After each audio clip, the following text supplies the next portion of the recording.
بابا امام الانبیاء محمد مصطفیٰ صلی اللہ علیہ وسلم کا ایک فرمان ذی شان تلاوت کرنے کی سعادت حاصل کی. ایک آیت طیبہ پڑھی اور ایک حدیث پاک پڑھی. اصل معاملہ یہ ہے کہ جب ہم دیکھتے ہیں اپنے گرد و نواح میں، اپنے معاشرے میں، چاہے اس کا تعلق ایک دیہات یا ایک شہر کی صورت میں دیکھیں یا صوبائی حوالے سے دیکھیں، قومی حوالے سے دیکھیں یا پھر انٹرنیشنل حوالے سے دیکھیں، تو ایک چیز آپ کو محسوس ہوگی کہ ہم مسلمانوں پر طرح طرح کے مصائب و آلام کی بارش ہو رہی ہے. ہر قسم کی مصیبتیں، ہر قسم کی تکلیفیں، ان کا ہم نشانہ بنے ہوئے ہیں. اور ایک تو ہوتا ہے نا مصیبت کا آنا، اس وقت تو انتہا ہو جاتی ہے کہ جب ایک چیز دوسری قوموں کے لیے تو نعمت ہو اور ہمارے لیے وہ نعمت بھی مصیبت بن جائے، تو اس وقت انسان کا سانس لینا بھی بڑا مشکل ہو جاتا ہے، گھبرا جاتا ہے. اندوہ و آلام کی ان آندھیوں میں اور مصیبتوں کے ان طوفانوں میں ایک انسان گھبرا جاتا ہے کہ مصیبتیں تو مصیبتیں ہیں، جو نعمتیں ہیں اللہ کی، جب وہ بھی مصیبتیں بن جائیں. بارش ایک نعمت ہے اللہ کی، لیکن ہماری اپنی بدعملیوں کی وجہ سے اور ہمارے اپنے کرتوتوں اور گناہوں اور سیاکاریوں کی وجہ سے وہ چیز جو رب کی طرف سے تو نعمت ہے، لیکن ہماری وجہ سے وہ نعمت بھی جب زامت بن جائے، مصیبت بن جائے، تو اس وقت اگر قوم میں معمولی بھی شعور ہو تو قوم سوچتی ہے کہ کیا وجہ ہے. حضرات محترم، چاہے ہماری زندگی اجتماعی ہو یا ہماری زندگی معاشرتی ہو یا انفرادی ہو، ہر بندے کا حق بنتا ہے کہ جب مصیبتوں کے پہاڑ ٹوٹنے شروع ہو جائیں، اندوہ و آلام کے طوفان آنے شروع ہو جائیں، اور جب بات وہاں یہاں تک پہنچ جائے کہ اور قوموں کے لیے جو چیزیں نعمت ہیں، جب وہ ہمارے لیے وہ بھی زحمت بن جائیں، مصیبت بن جائیں، پھر سوچنا پڑے گا کہ وجہ کیا ہے. یہ بارش رب العالمین کی رحمت ہے، رب کی نعمت ہے. اللہ نے قرآن مجید میں فرمایا کہ جب میں بارش کرتا ہوں تو میں رحمت فرماتا ہوں، لیکن ہماری بدعمالیوں کی وجہ سے ہوتا کیا ہے کہ جب بارش کی ضرورت ہوتی ہے تو بارش رک جاتی ہے، اور جب فصل تیار ہو جاتا ہے اور 3 مہینے کی ایک کسان کی 3 مہینے کے تمام اخراجات، تمام محنتیں اور تمام اخراجات اور تمام خرچے کرنے کے بعد جب فصل کاٹ کے وہ دانے گھر لانے کی باری آتی ہے تو کیا ہوتا ہے، وہ چیز جو رب کی طرف سے رحمت تھی اور نعمت تھی وہ ہمارے لیے زامت بن جاتی ہے، اس کا نزول شروع ہو جاتا ہے، فصل برباد ہو جاتی ہے. حضرات محترم، ہمیں سوچنا چاہیے کہ جو نعمتیں کم از کم مصیبت تو ویسے ہی مصیبت ہے، جب نعمتیں بھی مصیبتیں بن جائیں، آپ پوری دنیا میں پھر کے آ جائیں، پوری دنیا میں ان لوگوں کے معاشرے اس قدر ترقی یافتہ ہیں کہ جب وہ باہر جاتے ہیں، اب سڑکوں پہ نکلتے ہیں، محلے میں جاتے ہیں، گلیوں میں جاتے ہیں، اگر ان کی نظر کسی پولیس والے بندے پر پڑ جائے تو دل کو ان کو سکون مل جاتا ہے، تحفظ کا احساس ہو جاتا ہے. لیکن ہمارا حال یہ ہے کہ آج اگر ہم جا رہے ہوں اور سامنے کوئی پولیس والا آ جائے تو ہم سمجھتے ہیں، ہم کانپنا شروع کر دیتے ہیں کہ کوئی نہ کوئی مصیبت آئی. اگر جرم نہیں کیا پھر بھی پھنس جاؤں گا، اگر آج اس کی دیہڑی نہیں لگی، آج اس کی جیب گرم نہیں ہوئی تو کسی نہ کسی بہانے سے یہ اپنی جیب گرم کرنے کے لیے مجھے ضرور استعمال کرے گا۔ حضرات محترم، حالانکہ تمام آپ ملکوں میں پھر کے آئیں، ان معاشروں کو دیکھیں جو ترقی یافتہ ہیں اور اخلاق کے زیور سے آراستہ ہیں، وہاں جب پولیس پر نظر پڑتی ہے تو ان لوگوں کو تحفظ کا احساس ہوتا ہے۔ جو چیز ان کے لیے رحمت ہے وہ ہمارے لیے وہ بھی مصیبت بن جاتی ہے۔ میں ایک چیز نہیں ہزارہ مثالیں دے سکتا ہوں۔ حضرات محترم، یہی وجہ ہے کہ صحابی رسول حضور نبی کریم صلی اللہ علیہ وسلم کی بارگاہ میں حاضر ہوئے، جو آیا ہے، جو حدیث طیبہ میں نے آپ کے سامنے تلاوت کرنے کی سعادت حاصل کی، حضرت عقبہ بن عامر رضی اللہ تعالیٰ عنہ آپ عرض کرتے ہیں، فقلت، آپ فرماتے ہیں، قال لقیت رسول اللہ، میں نبی کریم صلی اللہ علیہ وسلم سے ملا، فقلت من نجا، میں نے عرض کیا یا رسول اللہ مصیبتوں سے جان کیسے چھڑائیں، پریشانیوں سے دامن کیسے بچائیں، یا رسول اللہ صلی اللہ علیہ وسلم کوئی حل ارشاد فرمائیں، یہ مصیبتیں ہم پہ نازل نہ ہوں۔ یہاں پر کچھ علماء محدثین فرماتے ہیں کہ یہ جو حضرت عقبہ بن عامر سوال کر رہے ہیں، اس سوال کا تعلق صرف دنیا سے نہیں ہے بلکہ آخرت سے بھی ہے۔ گویا حضرت عقبہ بن عامر اپنے پیارے آقا جناب محمد مصطفیٰ صلی اللہ تعالیٰ علیہ وسلم سے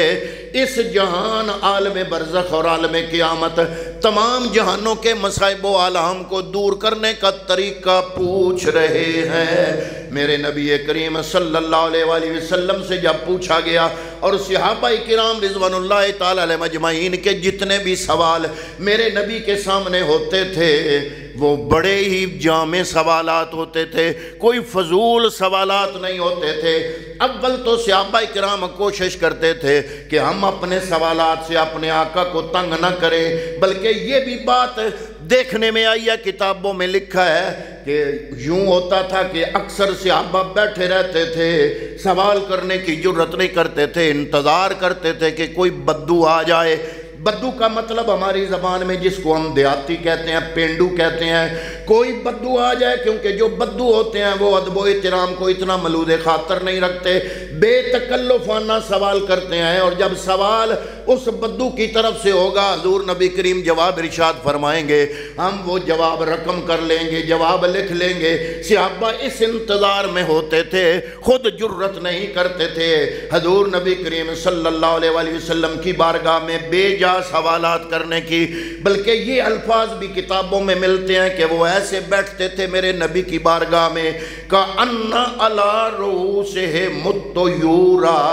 وہ نبی کے غلام جن پر ہم بڑے بڑے آج کے زمانے کے مسلمان اعتراضات اور تنقیدیں کرتے ہیں، ان سب کی صورتحال یہ ہوتی تھی کہ جب حضور کی بارگاہ میں بیٹھتے تھے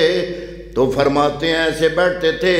جیسے ان کے سروں پہ پرندے ہوں، اگر وہ تھوڑی سی بھی حرکت کریں گے تو پرندے اڑ جائیں گے۔ نبی رحمت صلی اللہ تعالیٰ علیہ وسلم کی بارگاہ میں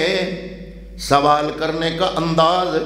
یہ ہوتا تھا۔ اور جب یہ آیت طیبہ نازل ہوئی، یا ایھا الذین آمنوا لا ترفعوا اصواتکم فوق صوت النبی،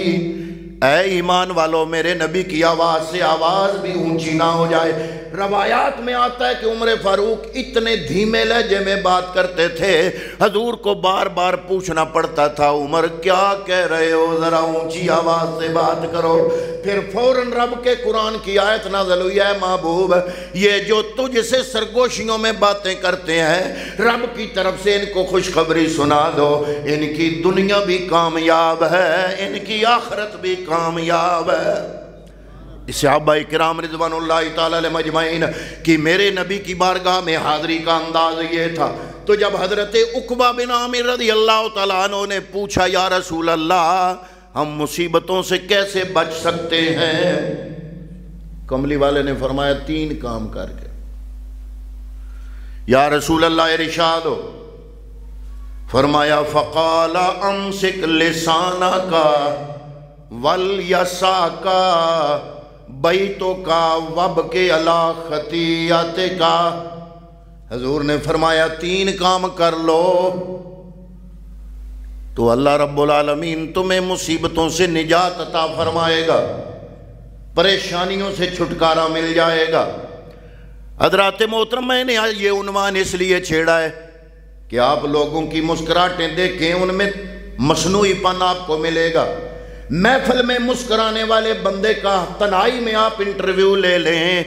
جب وہ پھٹے گا تو آپ حیران ہوں گے، جب وہ بولے گا اپنے حالات سنائے گا تو آپ حیران ہوں گے۔ مسکرانا تو بڑی مشکل ہے، یہ بندہ زندہ کیسے جی رہا ہے؟ ہم میں سے تقریباً ہر بندے کا یہی حال ہے۔ ہماری معاشی پریشانیاں، ہماری مذہبی پریشانیاں، ہماری معاشرتی پریشانیاں، ہماری ذاتی پریشانیاں، ہماری مصیبتوں نے گھیرا ڈالا ہوا ہے۔ حضرات محترم، حضور نبی کریم صلی اللہ علیہ وآلہ وسلم نے جو پہلا حل بتایا، فرمایا 3 حل ہیں اس کے تمہاری پریشانیوں کے، اگر یہ 3 کام کر لو گے تو پریشانیوں سے نجات پا جاؤ گے۔ یا رسول اللہ، ارشاد فرمایا پہلا کام، فرمایا فقال امسک لسانک،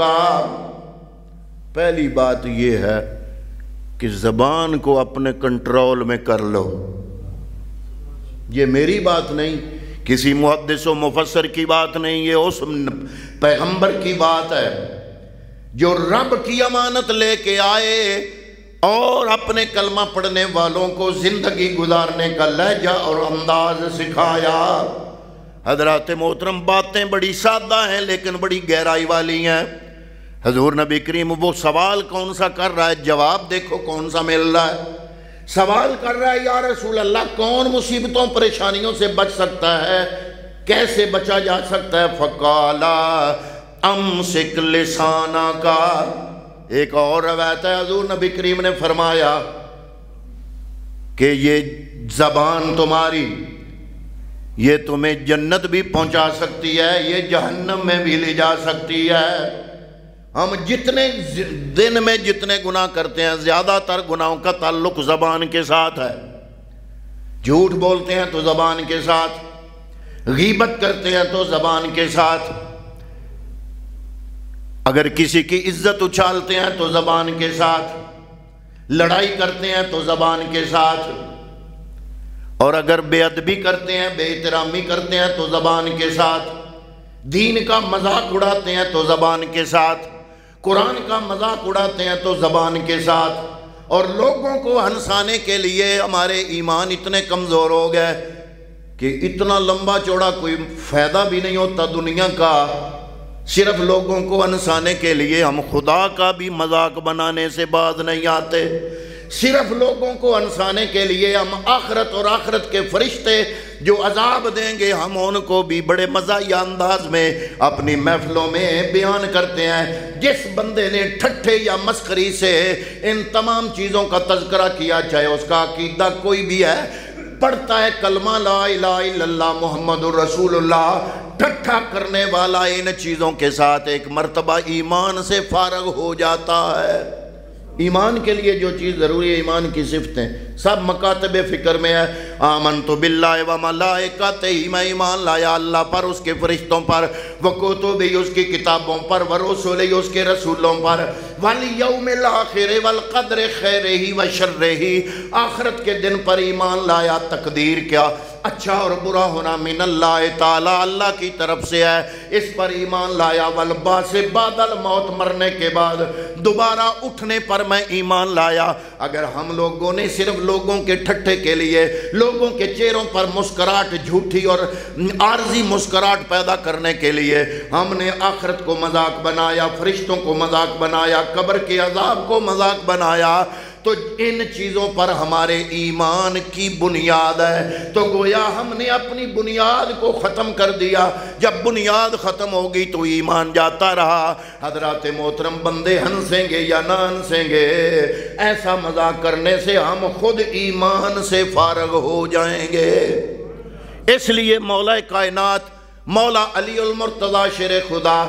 کون علی المرتضی امام الاصفیاء علی، کون علی سرتاج الاولیاء علی، کون علی نیر برج سخا علی، کون علی شمع بزم ہدا علی، کون علی مرتضی علی مشکل کشا علی، ارے کون علی جو علی چار یاروں میں بھی ملتا ہے، پنجتن پاک میں بھی ملتا ہے، نبی کے دامادوں میں بھی ملتا ہے، اور نبی نے فرمایا آنا مدینۃ العلم و علی بابھا، میں علم کا شہر ہوں، علی اس کا دروازہ ہے۔ مولا کائنات مولا علی المرتضی شیر خدا رضی اللہ تعالیٰ عنہ ارشاد فرمایا، آپ ارشاد فرماتے ہیں دو چیزوں کی ضمانت تم مجھے دے دو، میں علی جنت کی ضمانت دے دوں گا۔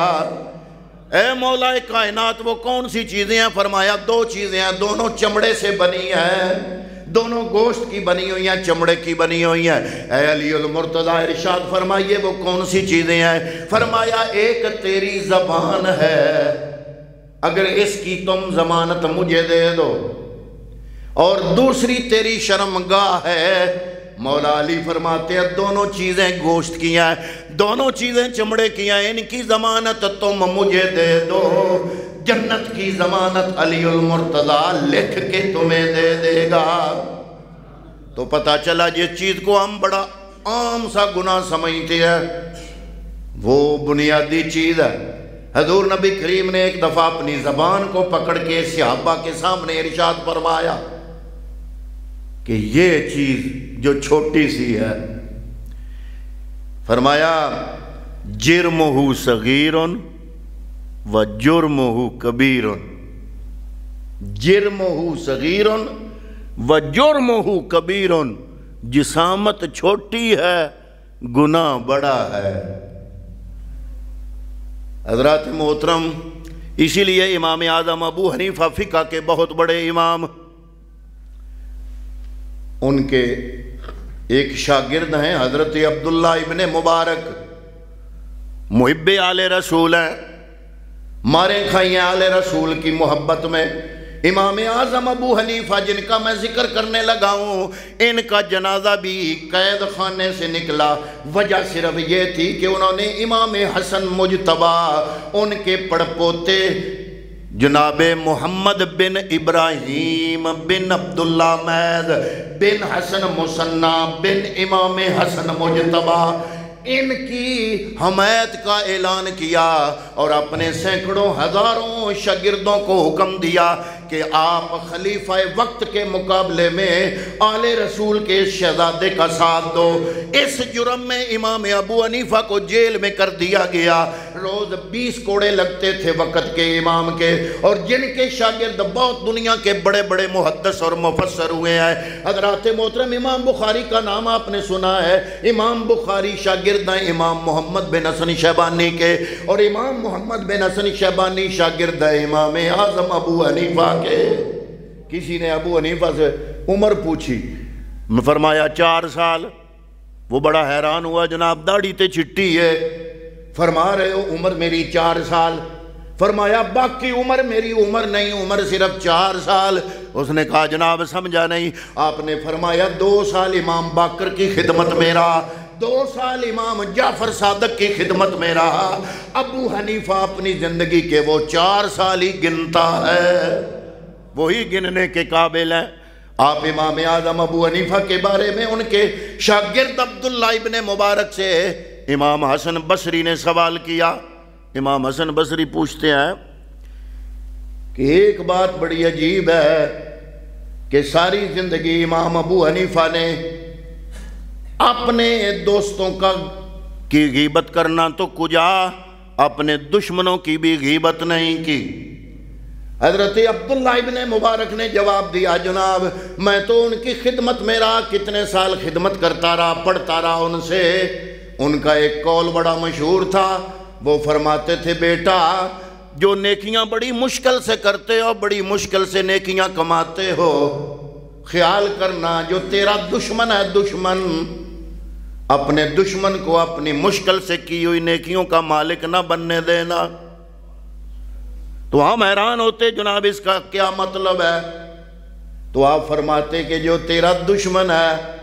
جب تم اس کی غیبت کرتے ہو اللہ رب العالمین تیرے نامہ اعمال کی نیکیاں جو اس دن تو نے کمائی ہیں وہ جس کی تم غیبت کر رہے ہوتے ہو اس کے نامہ اعمال میں چلی جاتی ہیں، اور اگر اس کی نیکیاں تیری نیکیاں نہ ہوں تو کیا ہوتا ہے، اس کے گناہ تیرے کھاتے میں آ جاتے ہیں۔ تو فرمایا کہ سب سے ایک بلکہ بزرگ تھے، وہ جب ان کو پتہ چلتا نا وہ فلاں بندے نے میرا گلہ کیا، غیبت کیا، تو وہ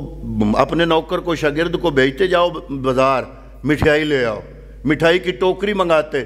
یا کوئی اور تحفہ منگا کے اس کو بھیج دیتے۔ پوچھا گیا جناب اس نے تو غیبت کیا، آپ دنیا کا تحفہ دے رہے ہو، مٹھائی دے رہے ہو، کوئی نہ کوئی تحفہ خرید کے دے رہے ہو، تو آپ فرماتے تحفہ اس لیے دے رہا ہوں یہ تو دنیا کا مال ہے، اس نے میری غیبت کر کے میری آخرت کو آسان کر دیا ہے۔ حضرات محترم آپ فرمایا کرتے تھے دن میں ایک دن کا حساب لگاؤ، نیکیاں کتنی ہو گئی آج کے دن میں، اور غیبت کتنی کی آپ نے آج کے دن میں۔ اگر صبح سے لے کر شام تک نیکیاں کرتے رہے ساتھ غیبت کرتے رہے تو وہ نیکیوں کا مالک تو وہ بنتا رہا جس کی غیبت کر رہے ہو۔ اس لیے جس کو ہم نے بڑا ایزی سمجھا ہوا ہے کہ یہ بڑا ہے چھوٹا سا گناہ ہے، تو عقبہ بن عامر نے پوچھا یا رسول اللہ ہماری مصیبتوں سے بچنے کا حل بتائیے۔ فرمایا 3 کام کر لو۔ پہلا کام زبان کو اپنے کنٹرول میں کر لو۔ جس بندے کی زبان کنٹرول میں ہو گئی وہ ڈھیر ساری مصیبتوں سے بچ گیا۔ ایک اللہ کے نیک بندے ہیں وہ کہتے ہیں کہ یہ اعضاء ہیں آپس میں بات کرتے ہیں، تو یہ بازو، یہ ٹانگیں، یہ پشت زبان کو مخاطب کر کے کہتی ہے کہ خدا کا نام ہے لڑکھڑانے سے بچنا، غلطی تیری ہوگی مصیبت میں ہم پڑ جائیں گے، مار ہمیں پڑے گی، غلطی تیری ہوگی لڑکھڑاؤ گی تم۔ تو حضرات محترم یہ بڑی نعمت ہے زبان کی نعمت جو رب نے ہمیں عطا کی ہے، لیکن ہم اس کو اگر استعمال کریں نیکیوں کے لیے تو اس سے ذکر خدا کیا جا سکتا ہے، ذکر مصطفیٰ کیا جا سکتا ہے، ذکر آل بیت اطہار کیا جا سکتا ہے، نبی کی آل پہ درود پڑھو گے، اس زبان کا بڑا خوبصورت استعمال ہوگا۔ لیکن نہیں جب ہم محفل میں کہتے ہیں درود پڑھ لو، صلاۃ پڑھ لو، حضرات محترم چند بندے ہیں جو بولتے ہیں باقی خاموش رہتے ہیں، لیکن جب غیبت کی بات آتی ہے تو چڑھ چڑھ کے ہر بندہ بولتا ہے۔ اس زبان کو گندے کاموں میں ہم استعمال کر کے اپنی دنیا اور آخرت کو تباہ کر رہے ہیں۔ یہی وجہ عقبہ بن عامر نے جب سوال کیا یا رسول اللہ پریشانیوں سے کیسے بچ سکتے ہیں، فرمایا 3 کام کرو۔ پہلا کام اپنی زبان کو اپنے کنٹرول میں کر لو، کیونکہ ایک مشہور شعر ہے عربی کا، جراحات السنان لہل تیام ولا یلتام ما جرح اللسان۔ وہ کہتے ہیں جناب تیر کا زخم مندمل ہو جاتا ہے، مٹ جاتا ہے ایک وقت میں، لیکن یہ جو زبان ہے یہ جو زخم لگاتی ہے اس کے زخم کا اثر بندے کے دل پر پڑتا ہے، وہ زخم نہیں مٹ سکتا۔ اس لیے تیر کا زخم تو مٹنے کے قابل ہے، یہ زبان کے زخم جو ہیں یہ نہیں مٹ سکیں گے۔ اسی لیے اللہ رب العالمین نے بھی فرمایا یا ایھا الذین آمنو، اے ایمان والو اتقوا اللہ، اللہ سے ڈرو۔ یا اللہ کیا کریں؟ فرمایا وقولوا قولا سدیدا، جب بھی بات کرو تو سچی بات کیا کرو، سیدھی بات کیا کرو۔ سین دال یہ دال سدید، سدید کا معنی ہے سیدھی بات کرنا، درست بات کرنا۔ فرمایا جب بھی بات کرو تو درست بات کرو۔ حضور نبی کریم صلی اللہ تعالیٰ علیہ وآلہ وسلم نے ارشاد فرمایا اے بندے یہ زبان تمہیں جنت میں بھی لے جا سکتی ہے، یہ زبان تمہیں جہنم میں بھی لے جا سکتی ہے، اور دنیا کی پریشانیاں بھی زبان بنا سکتی ہے، زبان جوڑ بھی سکتی ہے، زبان توڑ بھی سکتی ہے۔ میاں بیوی کے جھگڑوں میں زیادہ زبان، بھائی بھائی کے جھگڑوں میں زیادہ عمل دخل زبان کا، گالی گلوچ۔ بلکہ آج تو یہ معاشرہ ہو گیا، میں حیران ہوں، گھوڑے کو گالی، گھوڑا کھولنا ہے تو اسے گالی، گھوڑا باندھنا ہے تو اسے گالی، چارہ ڈالنا ہے تو اسے گالی، پانی دینا ہے تو اسے گالی، گدھے کو گالی، بھینس کو گالی، بکری کو گالی، جو اس نے جانور رکھا ہے۔ حتیٰ کہ میں نے تو ایسے لوگ بھی دیکھے ہیں کہ بے جان چیزوں کو، ایک چیز پکڑی ہے اگر وہ ہاتھ سے چھوٹ گئی ہے تو گال اس کو دے رہا ہے، زبان اپنی گندی کر رہا ہے۔ یہ ہم نے بڑا چھوٹا سا کام سمجھا ہوا ہے۔ یہ زبان، وہ ایک گھر میں بڑا جھگڑا ہوتا تھا تو عورت گئی پیر صاحب کے پاس کہ جناب تویز دیں، ہمارے گھر میں روز لڑائی ہوتی ہے، تعویذ دیں۔ پیر صاحب نے سارے حالات اس کے سنے تو سمجھ آ گئی۔ انہوں نے کہا کہ ٹھیک ہے میں تویز دیتا ہوں، بڑا پراثر تویز ہے۔ انہوں نے تویز لکھ دیا اور فرمایا کہ جاؤ، جب تیرے خامن کے کام سے فارغ ہو کر گھر آنے کا وقت ہو تو اس کے گھر آنے سے پہلے یہ تویز تم نے اپنے دانتوں میں دبا لینا ہے، اور پورا گھنٹہ گھڑی کا ٹائم رکھ کے وہ تعویذ دانتوں میں دبا کے رکھنا ہے، اور خیال رکھنا جتنا دبا کے رکھو گی اس تعویذ کا اثر اتنا ہی زیادہ۔ یہ آپ نے جو جاہل پیر دیکھے ہیں نا، بناوٹی مصنوعی قسم کے نمبر 2 پیر، وہ یہ تویز دے رہا ہوں اس کے اوپر پتھر رکھنا، جتنا زیادہ بھار رکھو گے اتنا اثر ہوگا۔ تو یہ ایک سکیچ پایا جاتا ہے نا لوگوں کے ذہنوں میں۔ تو پیر صاحب نے اس عورت کے حالات تو پتہ کر لیے تھے، پتہ تو ان کو چل گیا تھا، سیاںا بندہ تھا کہ اصل معاملات کیا ہیں۔ تو انہوں نے تویز لکھا، فرمایا کہ یہ جناب اس کا بڑا اثر ہے، بڑا مجرب تویز ہے، آج تک میں نے جسے بھی دیا ہے یہ نہیں ہو سکا کہ فائدہ نہ ہو، تم یہ کر کے دیکھو، پورا مہینہ تم نے یہ کام کرنا ہے کہ جب مرد کے آنے کا وقت ہو اس سے پہلے تم نے تعویذ رکھ لینا ہے، پورا گھنٹہ تم نے تعویذ اپنی اس دانتوں کے نیچے دبا کے رکھنا ہے۔ اس تعویذ کی اتنی برکت ہوگی کہ تمہارے گھر کا جھگڑا ختم ہو جائے گا۔ حضرات محترم، پھر ہوا بھی ایسے ہی۔ وہ جب عورت